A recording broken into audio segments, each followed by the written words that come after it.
Alleluia, Alleluia,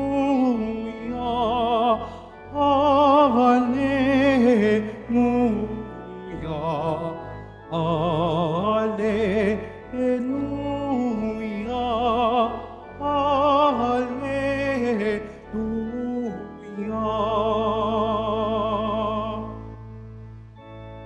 Kayong mabigat ang pasan, ay kay Jesus maglapitan, upang kayo'y masiyahan. Alleluia, Alleluia, Alleluia, Alleluia.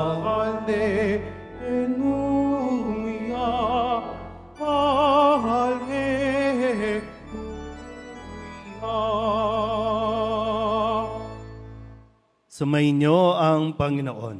At sumaiyo rin. Ang mabuting balita ng Panginoon ayon kay San Mateo. Papuri sa iyo, Panginoon. Noong panahong iyon, nang makita ni Jesus ang napakaraming tao, umahon siya sa bundok. Pagkaupo niya'y lumapit ang kanyang mga alagad at sila'y tinuruan niya ng ganito. Mapalad ang mga aba na wala nang inaasahan kundi ang Diyos, sapagkat makakasama sila sa kanyang kaharian. Mapalad ang mga nahapis, sapagkat aaliwin sila ng Diyos. Mapalad ang mga mapagpakumbaba, sapagkat tatamuhin nila ang ipinangako ng Diyos. Mapalad ang mga nagmimiting makatupad sa kalooban ng Diyos, sapagkat ipagkakaloob sa kanila ang kanilang minimithi. Mapalad ang mga mahabagin, sapagkat kahabagan sila ng Diyos.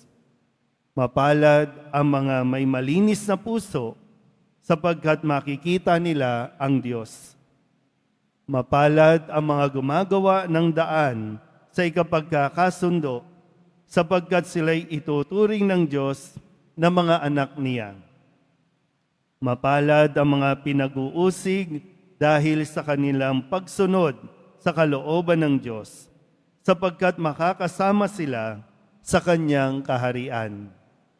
Mapalad kayo kapag dahil sa akin inaalimura kayo ng mga tao, pinag-uusig at pinagbibikaan ng lahat ng uri ng kasamaan na pawang kasinungalingan.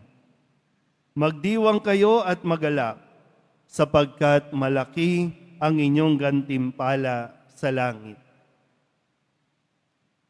Ang mabuting balita ng Panginoon. Pinupuri ka namin, Panginoong Hesukristo. Magsiupo muna ang lahat. Isang magandang hapon sa inyo pong lahat. Palapakan natin ang pong Jesus Nazareno. Sabihin nyo nga po sa inyong mga sarili, mapalad ako. Kumbinsido ka ba na mapalad ka? Dapat, no? Sana makumbinsi tayo na mapalad tayo sa anumang sitwasyon natin o katayuan natin sa buhay. Mahalaga na makita natin na tayo ay mapalad pa rin. Mahirap kasi yung lagi tayong nagsasabi mismo sa ating mga sarili na kawawa naman ako. At pag sinabi mong kawawa ka, bakit? Paano mo nasabing kawawa ka? Kasi ngayon, ang sinasabi ng mundo, kawawa ka kapag luma ang cellphone mo. Kawawa ka kapag wala kang condominium. Kawawa ka kapag wala kang kotse. Kawawa ka kapag wala ka ng mga napapanood mo sa telebisyon. Kaya marami, pag pumupunta sa Poong Nazareno, para bang aping-api na walang ibinigay ang Diyos na biyaya sa iyo. Kasi ang lagi nating nakikita ay yung wala. Pero yung kung ano ang meron tayo, hindi natin ito pinapansin o kaya naman di man lang natin ito may pagpasalamat sa Diyos.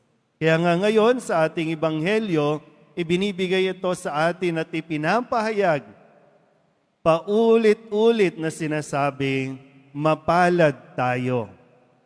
Mapalad ka kasi nandito ka. Mapalad ka kasi malapit ka sa Nazareno. Mapalad ka dahil buhay ka. Mapalad ka dahil may mga tao sa paligid mo na nag-aalala at nagmamahal sa iyo. Mapalad ka. Huwag laging titingnan yung problema. Huwag laging titingnan yung mga wala sa buhay mo. Sabihin nyo nga ulit, mapalad ako. Ulit, mapalad ako. Yan. Kasi talagang mayroong gantimpalang naghihintay sa mga taong hanggang sa wakas o hanggang sa dulo ng kanyang buhay ay nananatiling tapat sa poong Jesus Nazareno. Mayroong langit. Huwag mong iisipin na ano ba ito, puro na lang hirap. Hirap na lang ba ang buhay? Hindi. Kasi mayroong saya pagkatapos na malampasan natin ang mga pagsubok na iyan. Na ang katotohanan, ngayong ipinagdiriwang natin ang dakilang kapistahan ng mga banal. Na ang mga banal na tinatawag nating mga santo, katulad din nating mga tao. Nakaranas ng matinding pagsubok, nakaranas ng matinding pagdidesisyon para sa buhay nila. Mga tao na ngayon ay nandoon na sa langit at tinatamasa ang gantimpala, ang pangako ng poong Jesus Nazareno na mayroong langit. Tingnan nyo nga yung katabi ninyo kung magkikita kayo sa langit. Sige nga. O gusto niyan magkita kayo sa impyerno. Tandaan niyo po ha, totoo ang impyerno, totoo ang langit. Maniwala ka o hindi, bahala ka. Pero mismong ang poong Jesus Nazareno ang nagsasabi sa atin, mayroong naghihintay na gantimpala doon sa langit.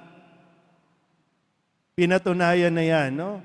Minsan, di ba na-feel nyo din, di ba, yung nag-i-struggle ka kasi gusto mong maging mabait, pero nahihirapan ka. Gusto mong gawin kung ano ang mabuti, kung ano ang tama, pero nahihirapan ka. Normal yun. Okay lang yan. Basta mahalaga yung pagsusumikap natin na magawa natin at masunod natin kung ano ang kalooban ng Diyos. Mapalad tayo. Kung nakakaranas tayo, di ba? Parang, pagsubok, problema, namatayan, nawala ng trabaho, nawala ng mahal sa buhay. Mapalad ba yun? Yes, mapalad ka pa rin. Ang poong Jesus Nazareno naman na nagsasabi nito, niloloko ba tayo ng Nazareno? Kahit kailan, hindi. Lahat ng sinasabi ng Nazareno para sa ikabubuti natin. Kailangan lang talaga na magpakatatag tayo, lalo na sa mga panahon ng pagsubok. Dahil ang demonyo hindi tumitigil. Hindi yan ihinto. Magbabago lang ang anyo niyan. Magbabago lang ang paraan niyan. Pero hindi yan titigil na ikaw ay matukso. Kung sakaling matukso ka, nandyan pa rin ang Nazareno kung magbabalik loob ka lang. Babalik ko po ulit sa pagdiriwang natin ngayon. Araw ng mga banal. So ang araw na ito ay araw ng kabanalan. At ang paanyaya sa atin, ipagdiwang natin ang ating kabanalan. Huwag mo namang isipin na lagi kang palpak. Huwag mong isipin na lagi kang mali. May mga nagawa ka rin namang mabuti. May mga nagawa ka rin namang tama. Okay ba tayo? Uy. Mahirap kasi pag ikaw mismo sa sarili mo, hindi ka kumbinsido, anong ginagawa mo dito? Diba? Pero tingnan natin ulit ha. Kasi ang mundo, ang pananaw ng mundo, ang pananaw ng mundo, kawawa kapag mahirap. Ang pananaw ng mundo, kawawa kapag may sakit. Ang pananaw ng mundo, kawawa kapag wala kang pera. Pero ang sabi ni Kristo, mapalad ka. Alin ang paniniwalaan mo sa dalawa? Ngayon, tingnan natin ng mas praktikal. Ang ipagdiwang natin, ang kabanalan, ang kabutihan. Sa ilang buwan natin, naririnig, marami ng demonyo sa paligid. Marami ang nadidemonyo sa paligid. Bakit ko nasabi yung kaninang, pag sinabi ng mundo, kawawa ka kapag mahirap ka. Kaya tuloy, marami ang nagnanakaw. Kaya ang sabi ng Pong Nazareno, huwag kang magnanakaw. Pero sabi ng mundo, kawawa ka kapag wala kang pera, kaya okay lang yan. Gumawa ka ng mga ghost project.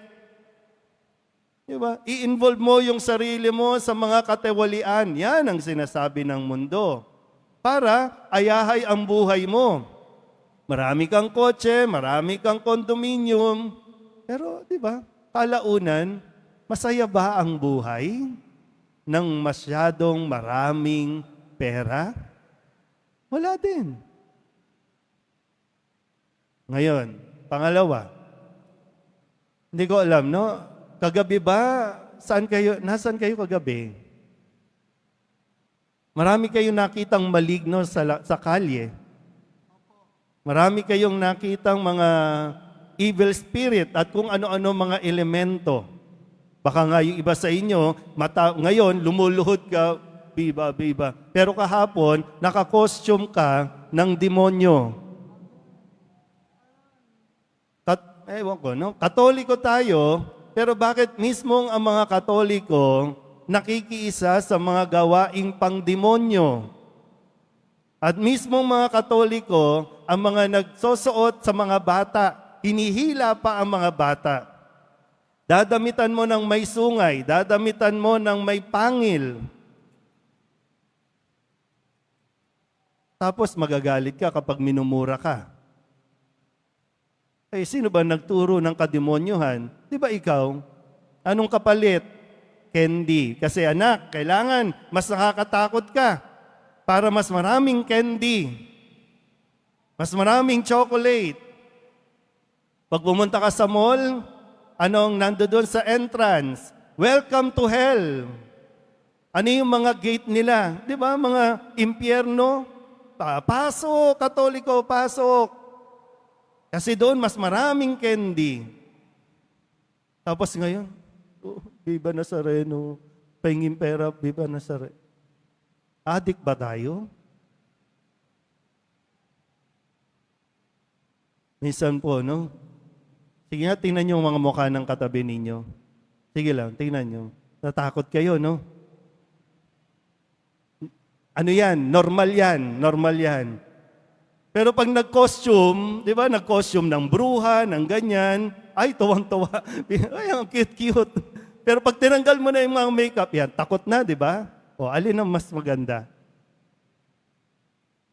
Araw ng kabanalan. Bakit hindi yan ang ipalaganap natin? Bakit tuwan-tuwa tayo sa mga kademonyohan? Eh, nag-i-struggle na nga tayo, paano natin mapagtagumpayan yung personal temptation natin, di ba? Kasi andyan yung demonyo eh. Tapos ngayon, i-entertain mo pa. Makikipag-close ka pa. Ibabalandra mo pa. Nakakatuwa pa. Mga Katoliko, pambihira naman, no? Aayusan ninyo yung bahay ninyo ng mga parang nakakatakot, haunted house. Tapos kalaunan, papaschedule kayo sa parokya, house blessing. Ano ba talaga? Tapos lalapit kayo, Father, may napoposes po. Sino ba nag-imbita para pumasok sa atin yung mga evil spirit? Di ba tayo din? Tapos ngayon gusto mo palabasin naman. Alam mo, iba yung anyo ngayon ng possession kung hindi kayo magiging aware. Marami sa atin may mental health, mayroong emotional disturbance. Lahat yan. Evil spirit yan. Sa demonyo yan. Kaya nga ang demonyo, sige, kitlin mo ang buhay mo, magpatiwakal ka. Demonyo yan. O tapos ngayon parang, Father, ang KJ naman ng simbahan, nagkakasiyahan lang naman. O, di ba? O tapos pag sineryoso kayo ng demonyo, wala, nakatrasan yan, lagot ka. Mamaya pag-uwi ninyo, ha? Harap kayo sa salamin. Ha? Check nyo kung make-up ba to o natural? Make-up ba to o natural? Kasi hindi natin namamalayan, kinokontrol at nagpapakontrol tayo sa evil spirit na dapat ang pinapayagan nating mag-control sa buhay natin ang Poong Nazareno para isang araw mapabilang tayo doon sa mga banal. Hindi imposible. Mahihirapan man, pero hindi imposible dahil yan ang hangarin ng Poong Jesus Nazareno. Ang lahat tayo ay mapabuti, lahat tayo mapabanal. Sabihin nyo nga sa katabi ninyo, kaya mong maging banal. Ang hirap, di ba, no? Ang hirap mong kumbinsihin talaga, no? Pero kaya mo yan, ha? Kakayanin natin. Hindi tayo hahayaan ng Poong Nazareno na tuluyang mawalay sa Kanya. Amen?